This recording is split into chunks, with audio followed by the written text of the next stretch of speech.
Hello and welcome back to another Frontiere Motorsport video. It has been a long while. We've not posted in a long time, but hopefully we're going to correct that.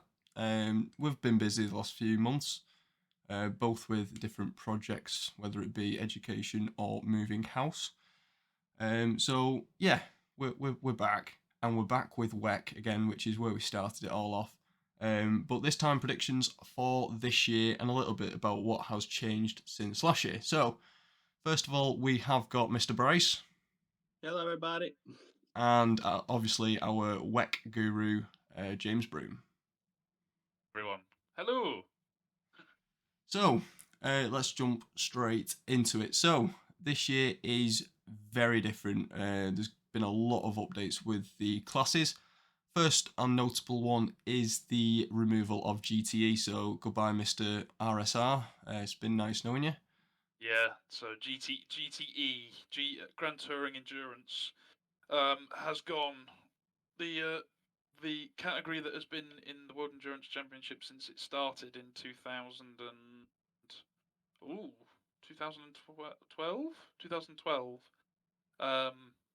is now no more. Yeah, I didn't so realise. sorry, going on. So no, I didn't realise it was that recent. I thought it was a lot longer ago that WEC Yeah, me started. too. But The FIA World Endurance Championship is only 11 years old this year. oh wow, Sorry, 2013, 2013, 2012, 2013, I think. Sorry to correct myself, but the with the World Sports Car Championship, that is very, very different. So the World Sports Car Championship has been a thing for ages. So it was the World Sports Car Championship before the World Endurance Championship. Then before that was the FIA GT Endurance Championship, and then that's when you had all your Porsche GT1s. I was gonna say, was that the era of the GT ones? Yeah. So that was GT1 category that year, those years. Fantastic. And then that also obviously had all the prototypes in it and things like that as well. But so GTE is out to be replaced with GT3, and as many of our viewers and colleagues in the motorsport world will know, GT3 is the most popular GT endurance category in the world. I want to say. Well, even sprint. I mean, British GT, I wouldn't really class that as endurance racing, but GT racing is. Yeah. GT racing is some of the most popular in the world, and Yeah. some of the most numerous as well. Nearly every single country in the world has got some, or certainly every single country in the world has got a race almost that is held as a GT race. So, if I may say, Mr. Broom, did you not calculate the cost for a season of GT racing recently? I did actually. I did, didn't I? I did. Yeah. So there's a lot of teams going around, and I'm sure we'll talk about it later. But yeah, the cost that people are suddenly having to fork out for all this stuff is crazy money. But one thing I will say is if you're a dare I say amateur GT team, you've now got a opportunity to perform on the big stage now, which I think is brilliant.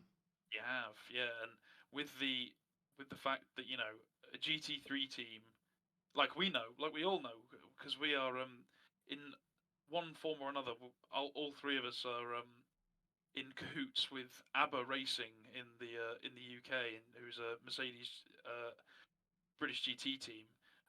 We have expressed to them about how there's a possibility that they could do Le Mans, and from the team manager's lips, he said, "Well, Yeah. so, There's going to be a cost, no, but yeah, exactly. There's always a cost, but the thing is that now you've got a lot of people who are interested in doing one lot of racing, and that's good because it's not Formula One. It's not You're not having to fork out hundreds and hundreds of millions of pounds just for you know the chance to be on the grid.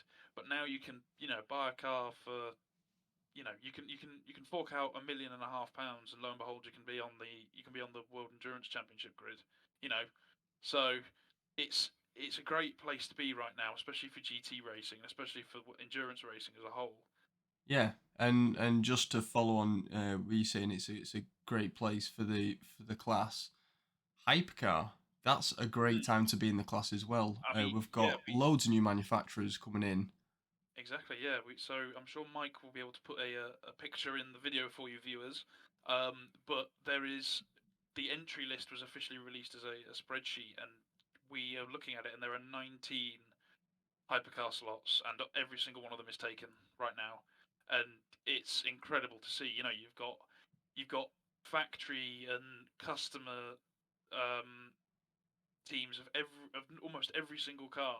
You've got and it's just you've got old manufacturers, new manufacturers, customer teams. You've got teams who are changing up their what's the word, ethoses, so they're embracing more of motorsport. So we've got am I right to go through them all? Is that Yeah. I mean, I was just going to say, we said last year about how great it was to see the introduction to these new, well, say new manufacturers, returning manufacturers. yeah, exactly. Yeah. I mean, And oh, sorry, sorry, go Mike, on. I'm talking over you. Yeah, I was just saying we said about how many there were last year, but this year there's even more. I mean, off my calculations, I believe there's 19 teams, but 9 manufacturers. Yeah, I think my maths was correct. We can check that in a minute, but yeah, I think it's 9 manufacturers and 19 teams, which is quite substantial. For Oh, HYPERCAR sorry, as well. 19 cars. I mean, for context, the limit, or sorry, the max we got this year was 16, and that was at Le Mans itself. And when you think that some of these cars are going to possibly double at at Le Mans, you're talking about into the 20s of hypercars, which is a number which has not been seen in top class endurance racing since, I really want to say, the 1990s. Yeah, And, we look at that's like a few you're years talking ago. you're talking 90 years ago. You're talking 30 years ago. Yeah, but a few years ago we had 5 cars on the grid. Yeah, two years ago we had 5 cars on the grid, Yeah, one of which won everything. So there was never really any competition. Now you have 19, all of which very have close. some form of experience. So yeah, so going through it, we've got one Cadillac on the grid so far. So towards the end of last season there were two, but Cadillac have apparently pulled a lot of their resources and focused on IMSA and Le Mans and Daytona because of the fact that a lot of their cars were damaged during the World Endurance Championship. So I don't know if you two will remember. I think Adam, you might have shown it to me first. When the yellow Cadillac crashed out at Spa, it was a huge, great wreck. I don't know if you boys will remember. Oh, that was because of the tyre situation, wasn't it? Yeah. Yes. So he ran Yes, it wide was. and he went over the outside of Eau Rouge and he just sent him into those. I think it was it? It wasn't Earl Bamber. Who was it? Kevin van der Zande. Oh, sorry, Ringo van der Zande. That's the one. Van Because der I was Zande. talking to one of the Goodyear tyre guys about this. Mm. Because I believe the LMP2 cars run on Goodyears and the hypercar don't, or something like that. Yeah, so hypercars run on Michelin's, Yeah. and the GTEs ran on Michelin's, but now this year they're running on Goodyears as well. Yeah, because I believe Goodyear weren't very happy about the fact that the blankets were reintroduced for Le Mans because they built a tyre which could go straight out the pit lane and not have any issues. Yeah. And even though they've come up with this innovation, because Michelin haven't, they've been punished. You changed the rules. Yeah. Yeah. So that's the thing, So at the moment, top class still runs on Michelin's, but the lower class is going to run. The lower class, sorry, is going to run on Goodyears. But yeah, so tyre situation has been a big thing last year because tyre blankets and tyre warmers were removed for a lot of the races apart from Le Mans, and that was a big thing, and that caused a lot of damage for teams, and that's why Cadillac are no longer planning to do multiple cars in the top class of World Endurance Championship. They've got the experience, and trust me, that car can win. I think when that V Series R gets going, it will go like at the clappers. But yeah, so they're fine. They've got their act together. It's just that they've only got one car as opposed to two. Porsche Penske Motorsport, moving on. They've got two of their Porsches. They're same lineup as last year, no change there. They're all happy. Toyota Gazoo Racing have still got their cars. A beautiful new black Gazoo Racing hypercar, which I'm sure Mike will be able to put another picture up when we find it later. Inserted here. Yeah, exactly. Which looks gorgeous, I've got to say. Yeah. Toyota going fully black this year, by the looks of it. Yeah. I think Toyota's ethos across the entire world of racing is going back to black. But then also we've got Isotta Fraschini, who's the new one. So Isotta Fraschini, again, Mike will probably be able to put a picture of their car up. New manufacturer is a very old name, so we're seeing a lot of names who are being brought back because of popularity and also investment from new conglomerates and things like that. They decided to create the Tipo 6C, which is their hypercar, which doesn't look too bad, and actually apparently it's quite racy. So we will see. We also then have two Jotas, gentlemen. Two of the British Jotas. So they're running Porsches. So two Porsche 963s under the British team of Hertz Team Jota, based down in Tunbridge Wells. Shout out to Jota, I want to work for you. And then so we'll probably go back into driver lineups later, but on the spreadsheet, if Mike does decide to show it, there's a lot of TBCs to be confirmed here. We do know a lot more of the drivers now. This list is a little bit outdated because a lot's been happening recently. And then we've got two BMWs. The M Hybrid V8s are coming over from America. So, and there's two of those being ran by WRT, who are very seasoned professionals with LMP2 and actually won a lot of the races last year. And I think Robert Kubica's car was the championship-winning car. That might have to get fact checked, but we'll check. We'll have a look at that. But yeah, so they're coming over. That's going to be good to see. We've got two Alpines. So there we go. We've got two Alpines back again. Can I just say, I'll put a picture on the video. The Alpine brake lights is a piece of designing genius. Oh gosh, they're honestly. I haven't seen this. I've got to admit, I don't use this adjective lightly. It is a sexy car. It is so sleek and it looks incredible. And I think Alpine have had looking to really step up their game during this. So yeah, we're gonna be looking forward to seeing that. And again, not a lot of drivers announced. However, we do know all the drivers now with some returning names and another Formula One name as well with Mick Schumacher. So that's going to be one to watch out for. A lot of XF1 drivers driving in the WEC series this year. Yeah, but the thing is that they're only about 20 kilometers an hour slower. So there's still about a Formula One car speed. So I think it's just a better discipline for them, and they enjoy themselves more. It's more you do one stint in an endurance car is one Formula One race. I think that's brilliant. So they probably enjoy it a lot more than Formula One as well. But yeah, anyway, moving on. So we've got two Ferraris as well.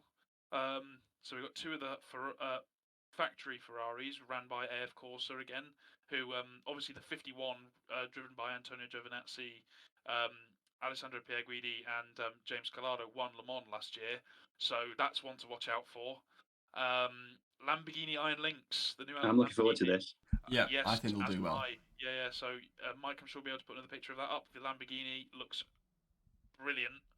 They look like they've done a fantastic job with that, which is going to be one to watch out for. And again, that's been run by Iron Lynx, the same company who did the two cars in GTE and also are the Iron Dames main sponsor.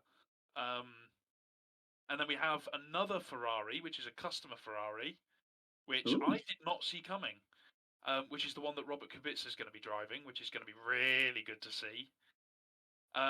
We've got two Peugeots as usual, and then we've got Proton Competition Porsche, which was, I don't know if people remember, was the white WeatherTech Porsche when it was over Yes, I remember European that one. races. Yeah, so that's the one. So, If I may interrupt as well, am I correct in saying that Peugeot are trialling a wing this year? Yes. So unfortunately, the wingless Peugeot is possibly out the window. I have seen pictures and videos that suggest that there is going to be a wing on the Peugeot next year. This year. Next year. I keep forgetting it's 2024. What's going on? It was 2022 a minute ago. So the Peugeot is going to have a wing. It has been seen in testing with one. It is a very low profile wing. So it's not like one of these ones on the GT3, and the hypercars, which is, it's 10 foot up in the air and it's the size of a large dining table. But it's very kind of in line with the bodywork, so it's much more reminiscent of going back to old GT1 and prototype cars where the body and the wing was in line with the back of the body. Yeah, I'll find a picture and put it in the. We will apologise, viewers, if Mike does find a picture because it is very, very poor quality from a distance. But you can see a wing. It is there, and unfortunately, it is a shame. However, Peugeot have said that they're performance from it is a lot better. So Yeah. we'll see. I was about to say, at the end of the day, it may be a shame to lose the old concept, but if they are getting more performance out of using a wing, then look, to be logically it fair, makes all the sense in the world. It's another contender. Yeah, exactly. Yeah. The concept actually does remain. The concept fully remains. Their ground effect floor is still the same size. It's just that they need a little bit of extra downforce just on the rear, just on that tiny little bit on the rear, so that they have more performance in different conditions. So when it was at Le Mans, especially when we saw that it was cooler during the evening and the morning, the Peugeots ran really well because the air was a lot denser under the car. Didn't they also lead at Fuji for a little bit? They did actually, yeah, but because they have Fuji's a very fast circuit, Exactly. especially in the final sector. Same with Bahrain; they did quite well at Bahrain too. Gentlemen, so that is the end of the hypercar class. Now, before we move on to the GT3s, there's two more important changes that haven't been brought up. So first of all, there's no more LMP2, which is obviously quite a big one, but also Van Wall, I believe, lost the lawsuit and they are no longer with us. Yeah, so Van Wall, I don't believe they lost their lawsuit, but I'm pretty sure they had to settle, and they had to shell out a lot of money, and they were only allowed to compete for one season under that name. So Van Wall have been rejected from this year by the FIA and the ACO, and also Glickenhaus has pulled out. So, yeah, of course. So yeah, Glickenhaus was actually the only other team who was there in 2021 with brand new hypercars, and they have now since lost their slots and have given it up because of financial trouble. They just couldn't afford it anymore. Yeah. In terms of the LMP2 situation, I believe that they've removed it to try and force teams to move either to the new GT class, which there are limited numbers on, I believe, or the other option is to move to the hypercar. They want more cars up in that higher class. Yeah, so yeah, Adam's bang on the money there. So a lot of the impetus to remove LMP2 from the general World Endurance Championship, because LMP2 is going to be around at Le Mans, it is going to still be there, because Le Mans is a mixture for the European Le Mans Series and the World Endurance Championship. Those two merge. Also, the cars will be able, the LMP2s will also still be available in the European Le Mans Series. Yes, yeah. Good point, well made. But yeah, so the impetus with removing LMP2 was to move those teams as customers to either GT3 or back to hypercar, so that we have a more interesting field at the front. So I think this has actually been doing very well. So you've got a more interesting field at the front with more customers, more teams, more drivers, but then also you've got your GT3s at the back, where that can be anybody from a British GT team with a load of extra money to these guys who are doing the World Endurance Championship full time. So, and that's good. That's really good, because then it also introduces the idea of more manufacturers to the GT3 as well, because people want to make GT3 cars if the demand is there, and people want to make the same for hypercars. So anyway, like and subscribe if you haven't already. I was going to say, that went quiet for a minute there. Did I say too much? No, it's fine. You were rolling with it, so. Yeah, no. I went quiet, and then suddenly I was like, oh yeah, no, I'm done talking now. And then it just was. I could literally just. I was so tempted to press a cricket button in the soundboard then. We have got that. We have actually. Hang on. I'll recreate this. Hang on a second. Right, here we go. And Love it. exactly. Yeah, but so yeah, that's. What is it? Supply and demand. That's the main thing. Yes. Supply and demand for manufacturers and teams, which is the main part. Do we agree that it's going to work though, or do we think it's forcing teams to spend? I don't know what the price difference between an LMP2 car is and a hypercar. Well, so are we? for me, me, argue it's not for the interest of the teams. It's one of them. It's obviously it's going to be more expensive than running a GT3 as you would now, but it's one of them. You could either drop down to GT3 and it would probably work out the same cost, and you can get more racing out of it, or you can move up to the hyper class, and obviously it is going to cost you more, but you're fighting with the big boys then, because the LMP2 class kind of always got overlooked a little bit. But are you fighting with them? Like, what if the team doesn't have the finances? And it's like, if anyone's watched the Braun documentary, the situation that they found themselves in, where they had an amazing car, but over the course of the year they ran out of money and they couldn't develop and keep it running, or they barely managed. If you can't do that, you pull a Jota card and you just buy a car off the manufacturer. Yeah, so I suppose. and also something to point out is that if you do get a hypercar, you also have factory support. Yeah. Oh, I didn't know that. Yeah, so for instance, if Jota have a serious problem with their Porsches, they will send them to Porsche. Yeah. Porsche will send them the parts that they need. So that's how it works with customer teams in this sense. So for instance, because Porsche have got the 963s, they've got their technicians working under Porsche supervision. So you will have someone from Porsche who now works for Jota as a technical consultant, basically. Can we also say that the other positive side of this is the sustainability factor? Oh, yeah, absolutely. Which is something the FIA has been openly discussing, the fact that they are moving towards a more sustainable future. And the fact that they are switching to these hybrid systems does kind of create that. I know we always say that electric cars are the future and they are more sustainable, but realistically they're not. But in terms of a hybrid, you kind of get the best of both worlds. Yeah, I definitely agree with that. I mean, as you guys both know, I work in the industry of electric motorsport, and it's sometimes I do sit on the fence and say, is it the future? Is it not the future? And it the power benefits are there. These cars with the motors, especially when you're coming out of your slow corners, the torque. the torque and the acceleration is just far superior.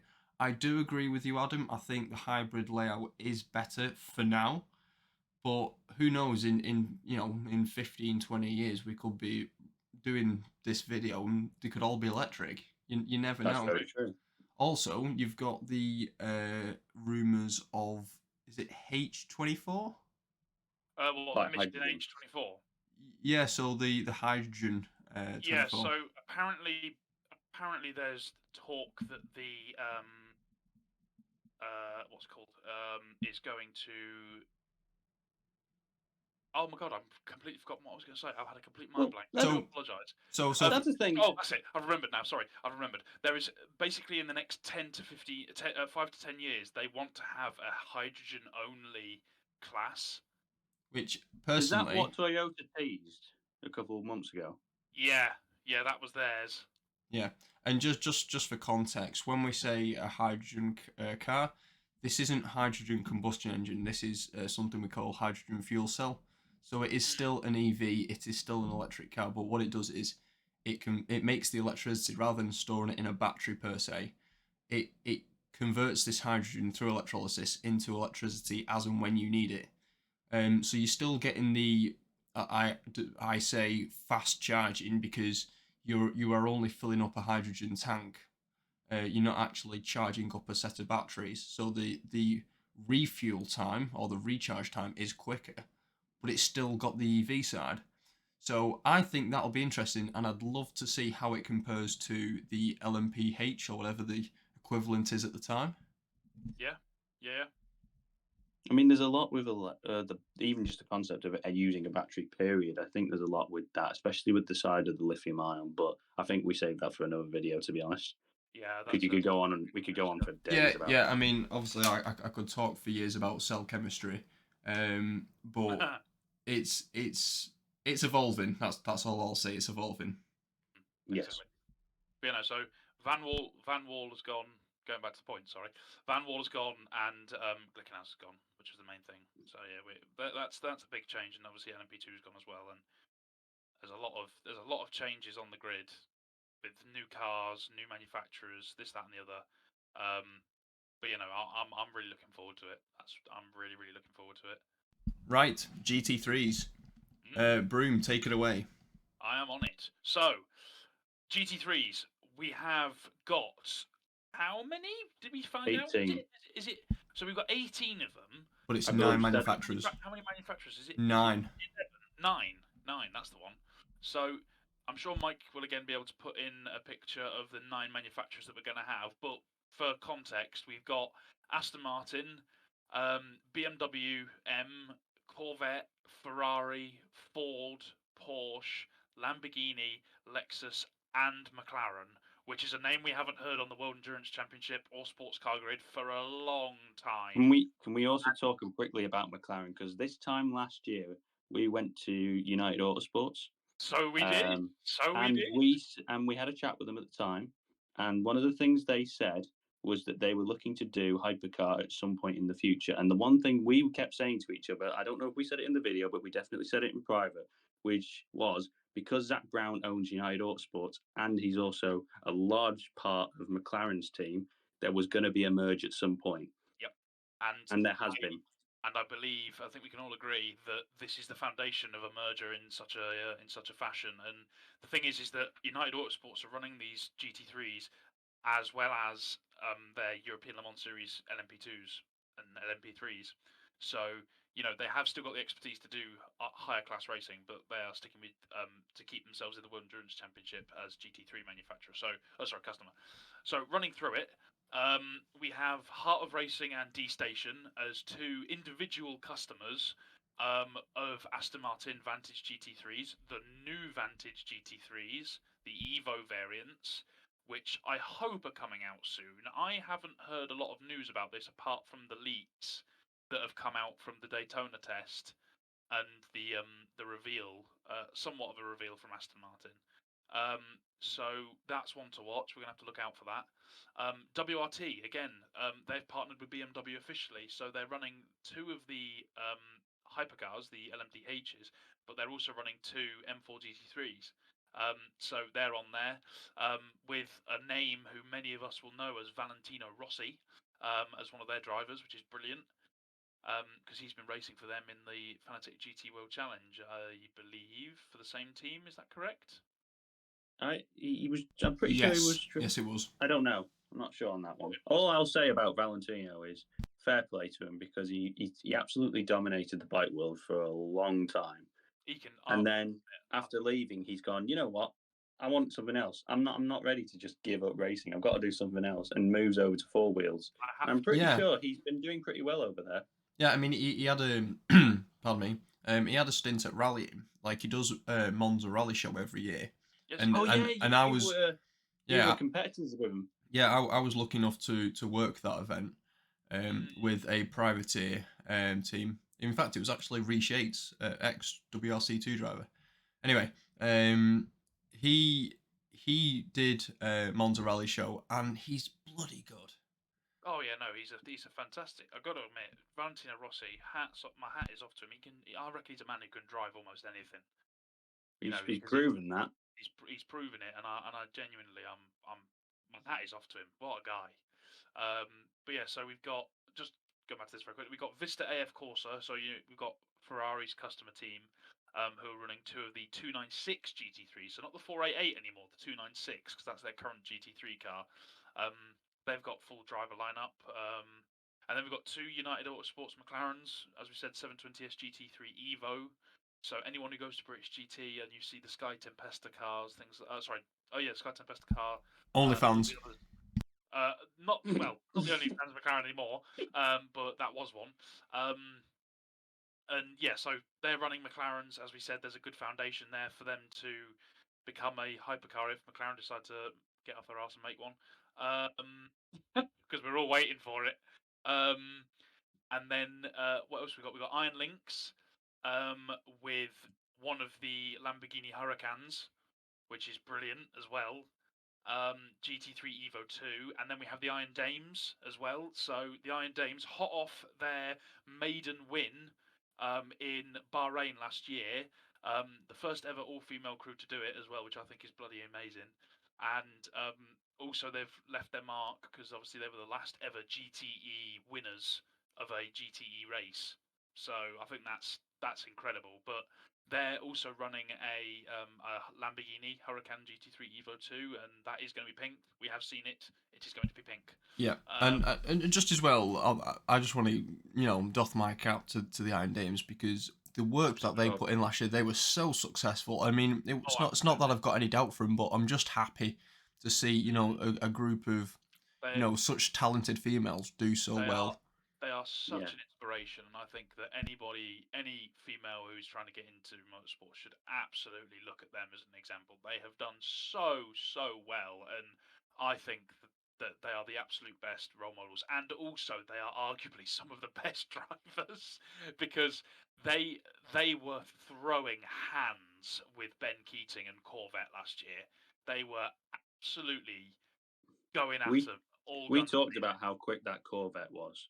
Oh yeah, and the Iron Because Le Dame. Mans, it had didn't it have so many issues at Le Mans, and then still won by a country Yeah, mile. yeah, but the Iron Dames were hot on their heels. The Iron Dames were, I think actually the Iron Dames qualified pole ahead of the Corvette, but I think the Iron Dames ran into a couple of issues when it got wet and the Corvette pulled through.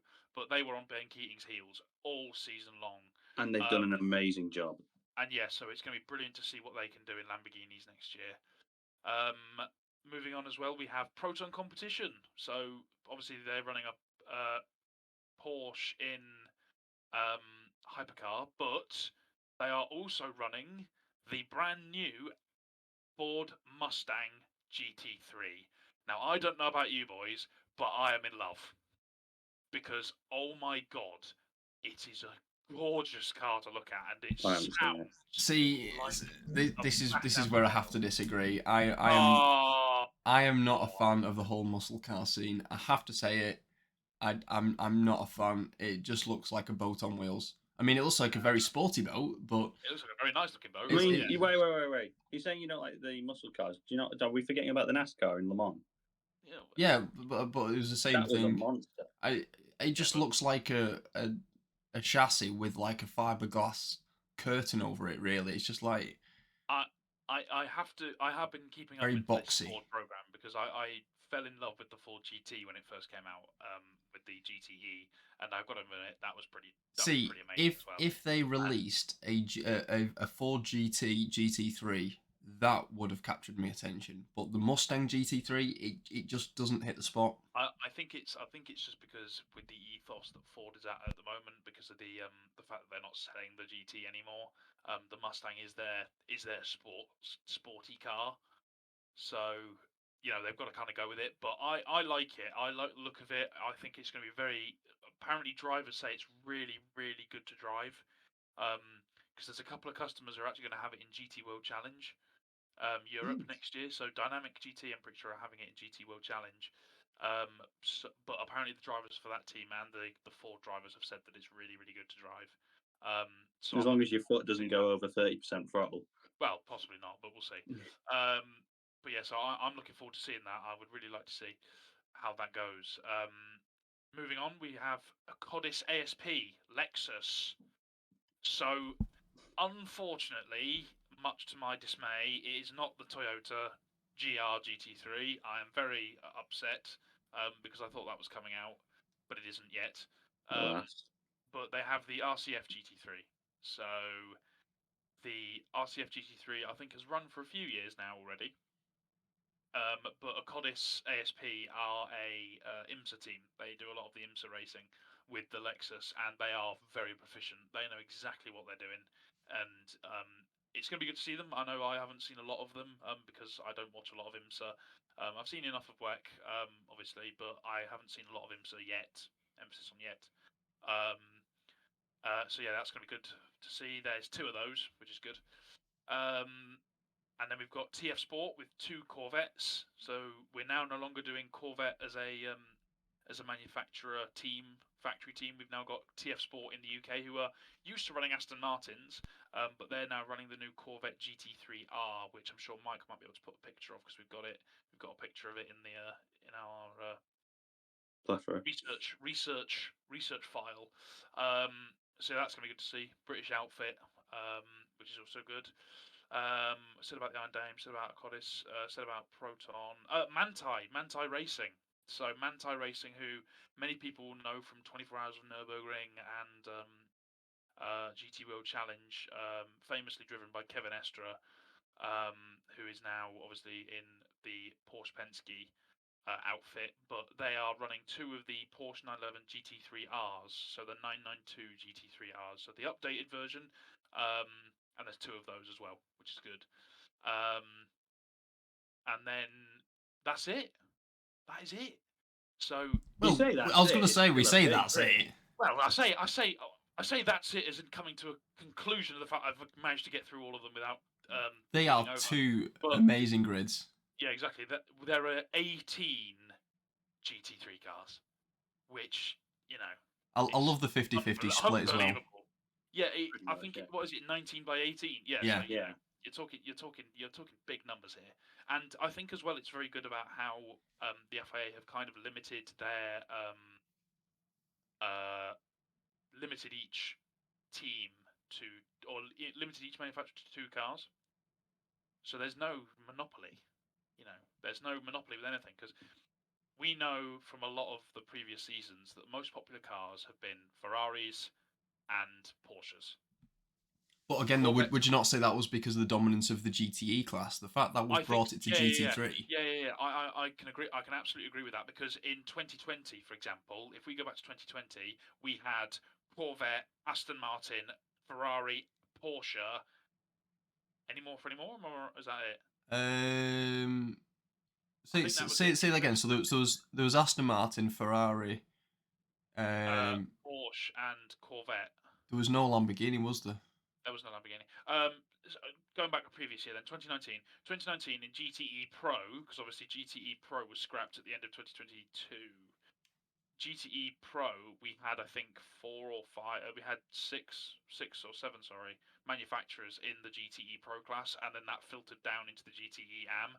Now, because it's a mixture, you've got 9 different manufacturers all competing equally. So because last year there was loads of Porsches, loads of Ferraris. There were 2 Aston Martins or 3 Aston Martins on a good weekend. Going back a few more years, as I said, there was 4 Fords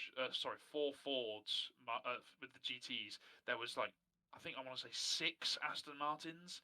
There were, I think possibly 9 Porsches and close to 6 or between 6 and 9, or even 10 Ferraris. So you're talking about a more streamlined grid, but a lot more balanced with a lot more to look at. I'm just having a flick through as well. There's still some fantastic drivers in the GT3 class. I mean, even down to GT3 drivers. No. I mean, we've got Van der Linde, who's the South African, 2 times ADAC winner. Yeah, exactly. Yeah, for instance, in D Station, they've got Marco Sorensen, who's an Aston Martin factory driver. In Heart of Racing, they've got Ian James, who I think is the guy who is part of Heart of Racing as a company. So I think he's the AM. You've got Kevin van der Linde. I'm Michelle Gatting, obviously for Iron Dames. Yeah. Claudio Schiavone. And Rossi.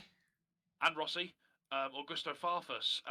Jose Maria Lopez, who is no longer in a Toyota HYPERCAR. He's been replaced by Nick de Vries.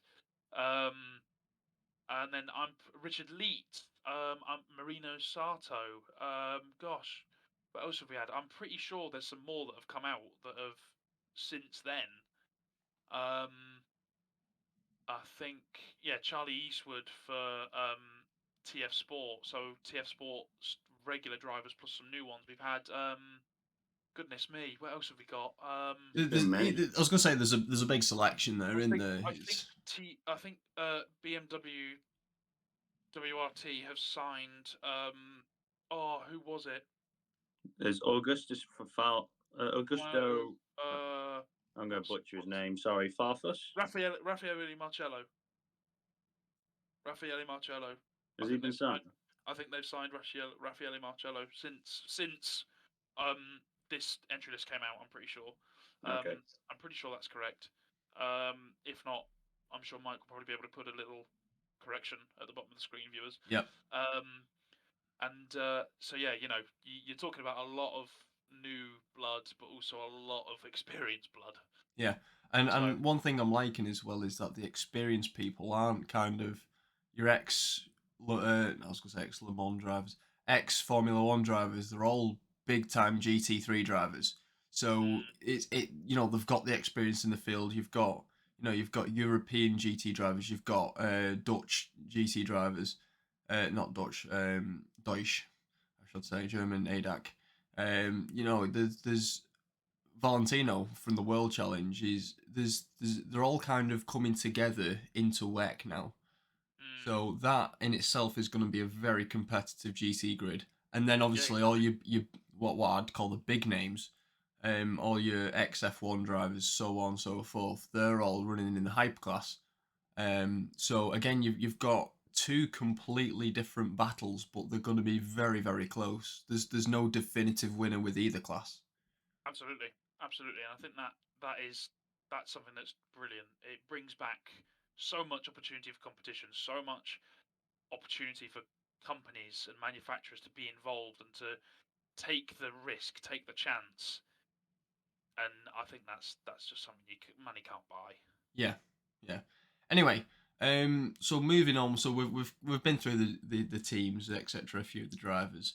The calendar. We're seeing a few changes to the calendar. So again, I'll put a picture up now. But Broom, take it away.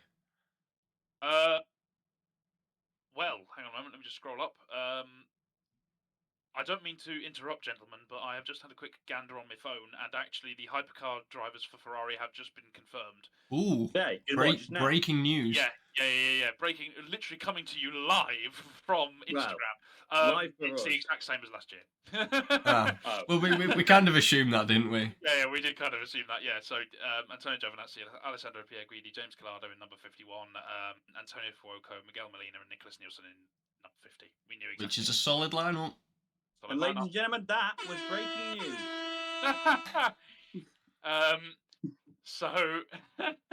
Sorry, Adam loves the soundboard. We just have to. The soundboard is fantastic. So yeah, I apologise for the breaking news. I should have got my suit on. Breaking news, but anyway. Yeah. So the calendar. Going back to what Mike was saying. Yeah, the calendar's had a bit of a shake-up. So the World Endurance Championship likes to stick to its 8 races. There has been seasons where it has been more, obviously, but we've been limited in numbers this year because we've started to go back to a standard season format. So we've got the official prologue at Qatar, which is a bit out of nowhere. Obviously, you know, a lot of people have their opinions on Qatar as a race circuit, and I'm off the top of my head. I'm somewhat looking forward to it because of the endurance part of, you know, how we were saying about tyre degradation and things like that. I'm quite looking forward to seeing how that all pans out with the hypercars and with the different tyre manufacturers, because obviously, you know, Pirelli and Formula One really struggled. So yeah, that the official prologue, the warm up, all the testing and scrutineering and things like that for the season takes place there. And then we have round 1, which is still in Qatar. And that's the 1812 kilometers. So it is called the Qatar 1812 kilometers because of the fact that I believe it is based off the year of Qatar's. I believe it's is it independence? Is it their national year? I'll find that out and then put it in. Yeah, I thought it was just the amount of distance they did. I don't want to say too much. I mean, it's a bit specific, Adam. It is. Oh, here we go.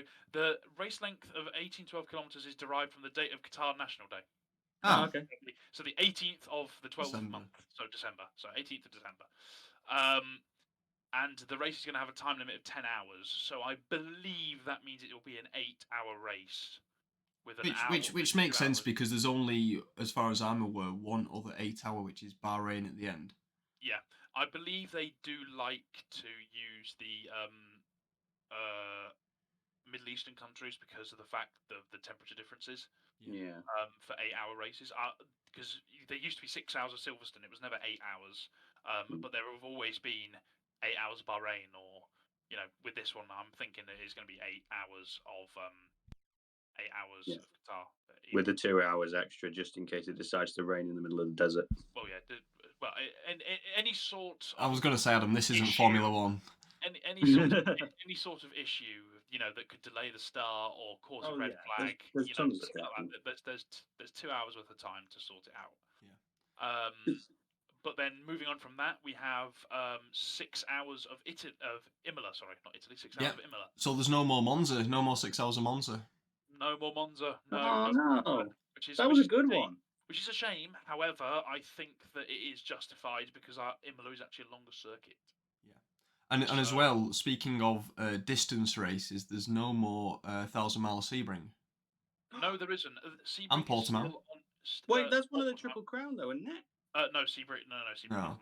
isn't. No, Daytona's- not the Triple Crown. The endurance Triple Crown, like Sebring, Le Mans, um, Sebring, Daytona, and Le Mans. That's it.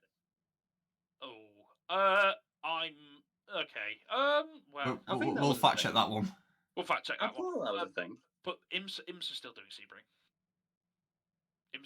Right, okay. It could actually be the IMSA one, couldn't it? It might be IMSA then, yeah. We'll fact check it. We'll fact check it. But anyway, so yeah, after that we got Spa. So that's total 6 hours of Spa-Francorchamps, which is good as always. Then we have 24 hours of Le Mans, June 15th, 16th. And then we have Brazil, 6 hours of Sao Paulo, which I did not see coming. But Well, we talked about this a couple of months ago, and we were saying there was talks of that in Silverstone at the time. Yeah. And they picked that now, but there's rumours of Silverstone coming back next year. Yep, I really hope so, because Aston Martin are going to be on the grid as well, so which is something else we need to talk about. And then we have the Lone Star Le Mans in the USA at COTA, so Circuit of the Americas, the Formula One circuit. They are doing a 6 hour there. And then 6 hours of Fuji in Japan, and the 8 hours of Bahrain at the end of the season. Fantastic. So we've got a good spread of races there. Quite international as well, actually. I don't know about you. I'd wish there was another 24-hour on the calendar, or even a 12-hour. So do I. I really do wish that there was a 12-hour or a 24-hour. I don't know if the teams would agree with that, though. I don't know, because I'm not know. exactly sure as to why there isn't anymore. I probably need to look that up. But Like, you imagine like a 24-hour Spa. well, that is a thing. Yeah, but you know what I mean, like Yeah, but WEC. in WEC. Yeah, a 24 hours Spa in WEC. I mean, possibly, yes, that'd be brilliant. Because 24 hours of any circuit would be interesting, really interesting to see. But that's probably something on the cars as opposed to the drivers. Oh, sorry, it's probably something to do with the teams and the cars. Yeah. But there's only one 24-hour race, isn't there? It's just Le Mans. Just Le Mans. Yeah. But well, would you not argue that the addition of another one kind of takes some of the specialness of do a 12-hour then? Le Mans out? 12-hour, yeah, I could argue with 12-hour, but 24-hour is Le Mans. I'm not saying that no other series could do it and no other race could do it, but for WEC, Le Mans will always be the big one. Yeah. Le Mans is the big event. Before we move on to our predictions, Broom, just enlighten us about this Aston Martin Silverstone rumour shenanigan. So it was confirmed earlier, about middle of last year, that Aston Martin Racing will be back as a manufacturer for the hypercar class, racing the Valkyrie LMH. Brilliant. So no longer the Valkyrie AMR Pro, the Valkyrie AMR LMH, which is what we have been wanting. We did expect that though, didn't we? We said, why are they building a hypercar that looks like that and not going to make it? Well, you may forget, Mike, but actually Aston Martin was the first manufacturer to create a hypercar before the regulations were fully brought in. They were. The Valkyrie was always designed to go to Le Mans, but it was it was Newey's child. Wasn't it? That's what we're saying. We was expecting it, but we didn't know when. And Adrian Newey's love child. Yeah. And that is what they came up with, and it was unveiled as the Le Mans hypercar. It was actually unveiled before the Toyota was. Yeah. And that is why it's such a big deal that they finally Lawrence Stroll finally decided to get his finger out of his arse, and sorry, that was a bit rude. Lawrence Stroll has finally decided to get off his arse and agree. You're just digging yourself a hole. Anyway, moving on. Is there any more manufacturers? Martin have finally decided to do it.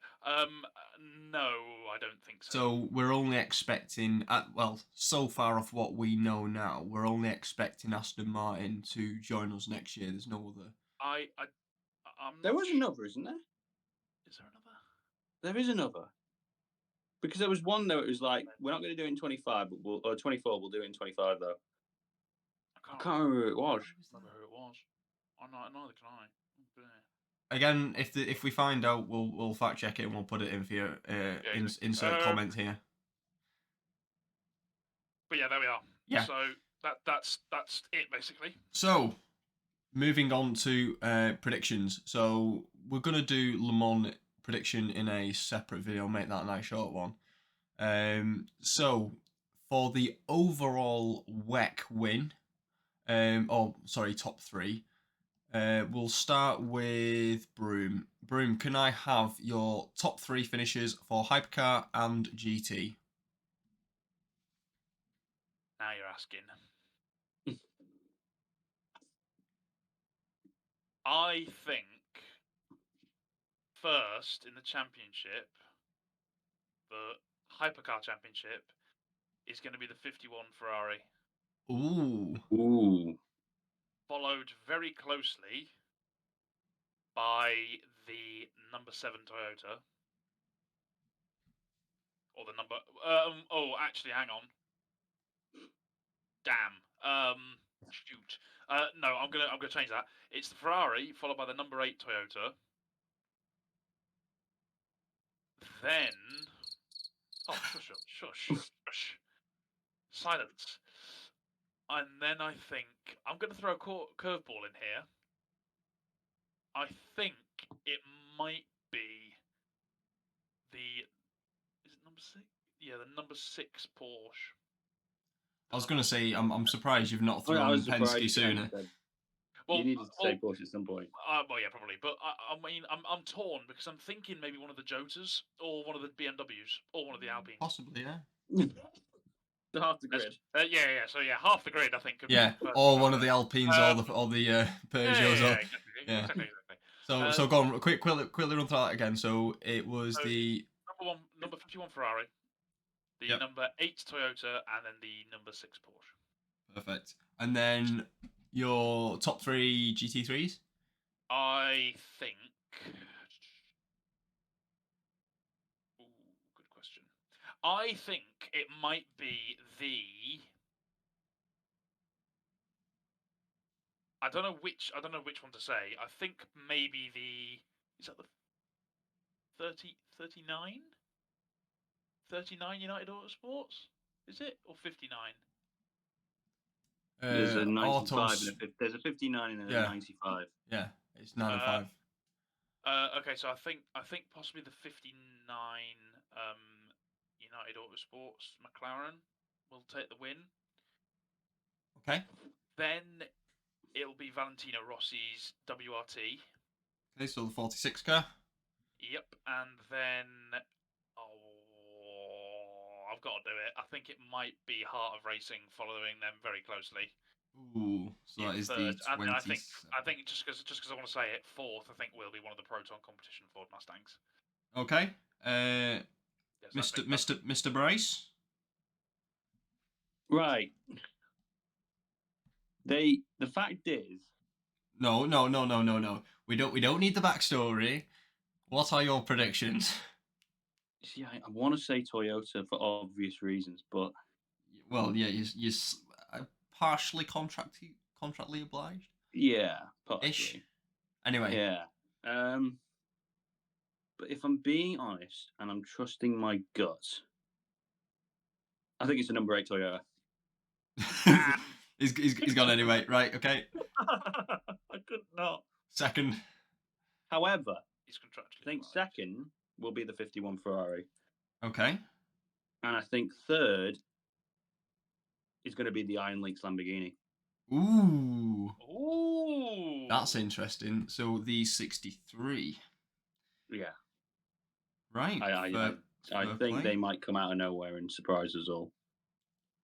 I did not see that one coming, but that was a good point. So, your GT3 picks, starting with first. See, I'm really struggling with this one. For the record, I've only just started watching WEC, and obviously I know this is a new category, but I don't have the knowledge that these two have, and specifically James. But I'm going to say Dames win. Good lad. So number 85, Lamborghini. Oh shoot! I'm going what- to say United Autosport second and WRT third. So hang on, which United Auto Sports car? Sorry. Yeah, that's what I'm just trying to figure out. I'm going to say the 95 with Marino Sato. Okay, and then And your third place, the WRT with Rossi. So 46 car. Fantastic. Right, It's the Lawrenson. gentlemen, I am going to start off very boldly and say the number 8 will win. Okay. I am then going to say, slightly controversially, that the new. Oh, which one? Which of the Jotas? Oh, I was gonna go with the 38, but I'm starting to think the 12 because That is the one with Jensen Button. yeah, but Oh, I forgot about Joe. it's the experience in the car, isn't it? Callum's had loads of seat time on it. Isla. Oh, it's got Will Stevens in it. That's Stevens. right. I'm gonna go with the 12, the one without Button and with Callum and Wills. And then again, I'm gonna kind of go out the window with this one, and I'm actually gonna say the Alpine number 36 car. Well, I was torn between that one because obviously their previous it was LMP1, obviously, but Well, yeah, and obviously, I think is that the one with Mick Schumacher? Yes, it is. Yeah. The number 36, yeah. Yeah. It's not a bad show, actually. And then No, for my GT3s, I'm going to go for a you might laugh at me here, but I'm going to go for the 60 Iron Lynx in first. I'm going to go for the Rossi 46 car in P2, and then the Iron Dames.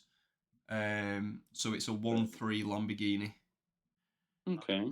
I must admit, I probably should have thought about the Iron Dames a bit more. I think that Iron Lynx team is going to be strong, you know. Yeah, they are usually quite strong with it. Did any of us put TF Sport anywhere in our No. GT3? That's bold of us. Yeah, but Ben Keating's not driving for them. No, true. Their drivers are former TF Sport drivers and a lot of new drivers. So, for example, the number 81 Corvette is driven by Van Rompuy, Charlie Eastwood, and Andrade. I don't know if he's on there. Sounds like you just, I don't know. I'm not making it up. up. And then the 82 is driven by Koizumi Juncadella. Oh, and I didn't pick the Lexus. you Oh no! I think Van der Linde do will do we well. Do we give him a chance to? Yeah, you know what? I'm going to change. What do I change? Hang on, we haven't agreed on it yet. You know what? I'm going to remove Rossi in P2, and I'm going to insert the 78 Van der Linde car, the Lexus. I was going to say, can I actually remove Rossi off mine as well and put the Iron Dame second? What? Yes. You know what? We'll allow it. We'll allow it. I'm gonna allow that because I forgot about the Iron. I must admit I glossed over that. So you've put Iron Dames P2, Adam's put Iron Dames P1, and I've put them P3. Now, I think they'll have a few very, very good races. Now, the one thing I can't judge fully is the ability to withstand that for the whole duration, because there's a lot of different circuits. You know, in terms of variety, you've got you've got your Fujis and your Le Mans, which are very fast paced, and then you've got your something to remember: Le Mans double points. Was that not the case last year? Sorry, I know there's my ignorance coming in. Le Mans is always double points. Okay. So, you're talking, the Iron Dames could have not win a race at all, but have a couple of thirds and maybe points positions, but then go to Le Mans and win, or have like second at Le Mans and get tons and tons of points. You say that, but then look at what happened with Ferrari won Le Mans last year, and Toyota ended up winning the championship. Yeah. True. Yeah, but I was gonna say Toyota were very unlucky with Le Mans. Again, pardon my opinions, but I think they would have won that They were very, they were struggling. Well, Like even we had the unlucky situation with, I think it was the eight for. I was going to say one car got crashed into, and then the other just decided to switch off. Yeah. No. Oh well, no, no, it was the same car. Yeah, that was both the same Yeah. car, and the other one just couldn't keep up. Yeah. Well, he was trying to, and he just overpushed it. But yeah, I mean, I can't take any credit away from Ferrari. They performed a brilliant race. Absolutely. But I just think that Toyota was very, very good. Anyway, that concludes the WEC 24 predictions. So, if you have made it this far, please drop a like and subscribe. You know, it doesn't take much time to do. It doesn't cost anything, but it means a lot for us. It just shows us that you are liking the content. If there's anything you want to discuss, feel free to drop it in the comments below. You know, drop your predictions. Tell us who you think's gonna win.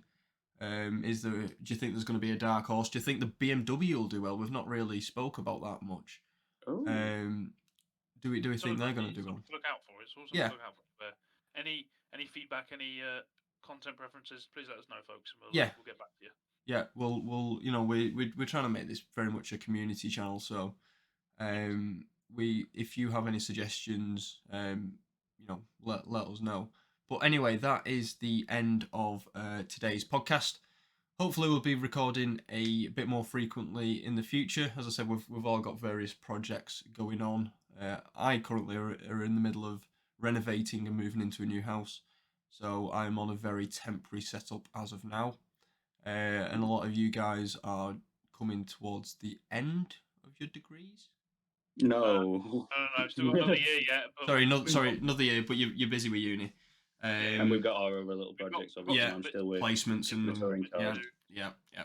Anyway, we'll conclude that there. Thanks very much for watching, and as I said, leave a like if you can. Subscribe if you want to see more content, and we'll see you in the next one. From me, Adam, and Broom. That is all for now. Goodbye, everybody. Cheers. Bye, everyone.